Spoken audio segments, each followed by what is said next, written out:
Saudara, kadang-kadang kita begitu jahatnya. Ketika kita melakukan satu dosa, terus kemudian kita tahu kita salah, hati nurani menuduh kita, dan kemudian kita tahu bahwa Tuhan itu adalah Tuhan yang adil, dan Tuhan akan menghukum kesalahan kita, tapi terus kemudian kita tunggu-tunggu kapan hukuman Tuhan datang, kapan disiplin Tuhan datang, dan ternyata disiplin Tuhan nggak datang. Hukuman Tuhan tidak datang. Maka apa yang timbul di dalam pikiran kita? Kita pikir, oh ternyata nggak apa-apa ya. Ternyata melakukan dosa seperti ini nggak apa-apa. Tuhan nggak hukum loh. Saya tetap baik-baik saja tuh. Saya melakukan dosa ini 1 kali, Tuhan nggak hukum. 2 kali, Tuhan tidak hukum. Tidak ada disiplin Tuhan. Saya tidak mengalami kesulitan apapun setelah saya melakukan dosa ini. Maka kemudian kita pikir, oh Tuhan itu ternyata tidak menghukum. 2 kemungkinan. Pertama, kita menerima ajaran yang salah, yaitu bahwa Allah itu penuh kasih. Bukankah ini yang sering kita dengar? Allah itu penuh kasih. Ini tidak salah. Ini ajaran yang betul, tapi ini ajaran yang betul separuh. Separuh kebenaran, setengah kebenaran, half truth. Allah bukan hanya kasih saja, tetapi kasih Allah itu juga akan menyatakan keadilannya. Allah yang kasih itu adalah Allah yang juga adil. Maka ini adalah yang pertama, kalau kita terlalu sering mendengar message bahwa Allah itu kasih, Allah itu akan mengampuni dosa-dosa kita kalau kita datang mengaku dosa, bertobat, maka Allah itu pasti akan mengampuni dosa kita. Itu betul, tapi jangan dilanjutkan. Kalau begitu saya boleh berdosa terus. Tidak, lanjutannya tidak boleh. Ini yang pertama, kita salah mengerti berkenaan dengan Allah. Atau yang kedua, kita seperti orang-orang fasik ini yang tidak percaya bahwa Allah akan menghakimi kita. Tidak akan ada penghakiman. Neraka itu tidak ada. Penghukuman Tuhan itu sebenarnya tidak ada. Itu cuma menakut-nakuti kita supaya kita hidup lebih baik. Ini 2 kemungkinan. Petrus mengatakan bahwa bukan seperti itu. Bukan Tuhan lalai. Dia pasti akan menepati janjinya. Tapi kenapa begitu lama? Pertama, dia sabar terhadap kamu. Kata sabar yang dipakai di sini adalah bahwa Tuhan mau menanggung sakit hati karena dosa-dosa kita. Ketika kita berdosa, kita melukai hati Tuhan, kita membuat Tuhan itu sakit hati. Dan kemudian Tuhan itu rela menanggung itu. Kenapa? Memberikan kesempatan kepada kita untuk kita berbalik, untuk kita bertobat. Itu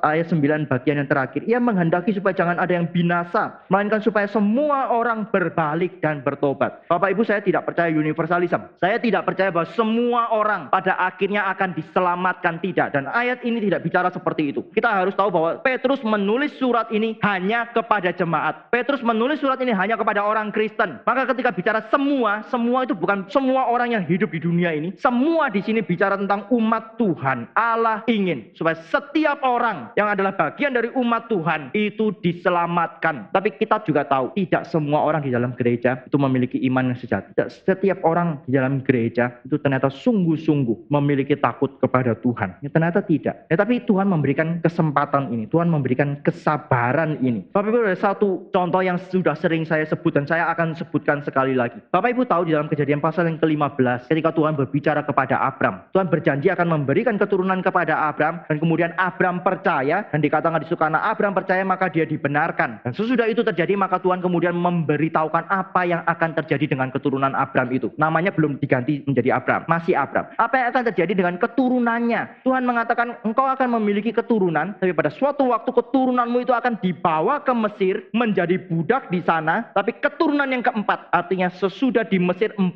keturunan, 4 generasi, Tuhan akan mengeluarkan mereka bawa kembali ke Kanaan. Untuk apa? Untuk menghukum orang Kanaan. Di situ dikatakan bahwa karena sampai waktu itu baru kejahatan orang Amori itu genap. Amori adalah salah satu suku di Kanaan. Kejahatan orang-orang Kanaan itu genap. Berarti Tuhan pada waktu itu sudah lihat orang Kanaan itu begitu jahat. Sodom dan Gomora itu contohnya saja. Orang Kanaan itu begitu jahat. Tapi Tuhan tunda berapa lama? Kalau kita hitung dari perkataan kepada Abram, sampai nanti betul-betul Israel itu keluar dari Mesir, kemudian masuk kembali ke Kanaan dipimpin oleh Yosua, dan kemudian menghukum orang-orang Kanaan itu atas perintah Tuhan, itu kira-kira 600-700 tahun. Selang waktunya 600-700 tahun. Betapa sabarnya Tuhan. Dan kalau Tuhan sudah begitu sabar, tetapi kita tidak bertobat, pantas tidak kita dihukum. Kalau Tuhan sudah begitu sabar kepada kita, tidak langsung menghukum kita pada waktu kita berdosa, pada waktu kita melanggar, itu bukan Tuhan biarkan, itu bukan Tuhan kompromi, tapi Tuhan mau memberikan kesempatan kepada kita supaya kita bertobat. Maka Petrus di sini mengatakan dia bukan lalai, dia sabar, dia menanggung sakit hati terhadap dosa-dosamu. Kenapa? Memberikan kesempatan kepada engkau dan saya untuk kita berbalik dan bertobat.